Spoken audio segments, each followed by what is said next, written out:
it just seems that Obama is becoming bolder and bolder as a lame duck president. I mean, this is a pretty historic decision here. Oh, it's very historic. There's the old saying that you keep your friends close and your enemies closer. And I think that's, a big part of this. But, I think it's significant, too, because I think our policies for the last 50 years have essentially contributed to the oppression of people in an entire country. And I don't think that serves them well, and I don't think it serves us well. Do you think this is going to really make a change? I mean, a lot of people are saying that, the Castro regime hasn't made any changes to, have gotten this kind of deal with us, and that they are getting more out of the deal than we are. Do you agree with that, Lee? I sure do, yeah. What do you think about that? It seems to me that I'm drawing a complete blank. Cuba, we're talking Cuba here. You can go visit. Maybe you're thinking mojitos. I should go visit. Maybe I don't have to go through Canada. Yeah, right. By the time this is over. To get your cigars? That's right.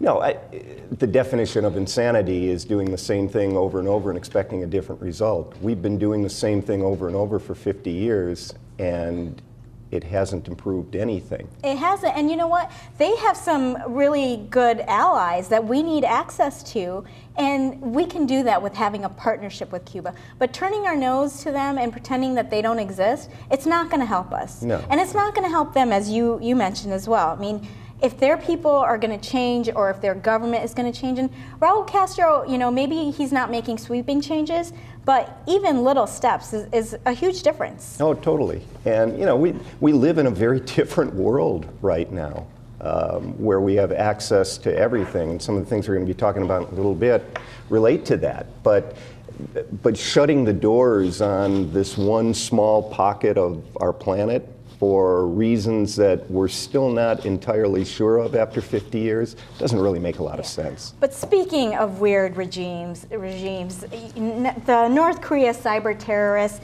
they bomb free speech here in the U.S. Is this a big blow to free speech here, or are we just blowing hot air over a sophomoric movie? No, I think it's very significant.